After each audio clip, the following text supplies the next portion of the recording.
एक बार एक वैज्ञानिक ने एक टिड्डे तो पकड़ा और उसे अपनी आवाज पर छलांग लगाना सिखाया। वैज्ञानिक टिड्डे से कहता कूदो, टिड्डा उसके आवाज सुनते ही जोर से छलांग लगा देता। अब वो वैज्ञानिक था तो प्रयोग करना बनता ही था। उन्होंने टिड्डे की छलांग पर प्रयोग किया। वैज्ञानिक ने उसकी एक टांग तोड़ दी और फिर बोला कूदो। अब टिड्डे की छलांग की दूरी कम हो गई। वैज्ञानिक ने उसकी दूसरी टांग तोड़ दी और फिर बोला कूदो। टिड्डे की छलांग और कम हो गई। अब तोड़ी गई उसकी तीसरी टांग, फिर छलांग की दूरी और कम हो गई।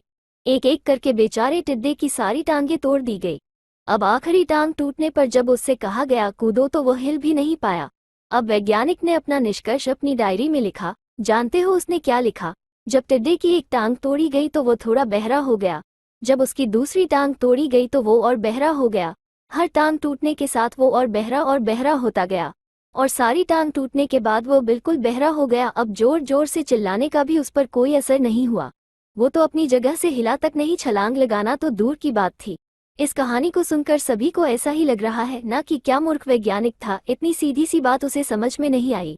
या कुछ लोग ये भी सोच रहे होंगे कि ये तो किसी बच्चे को भी पता है कि टिड्डे की छलांग उसके टांग टूटने की वजह से कम होती जा रही थी, ना कि वो बहरा हो गया था।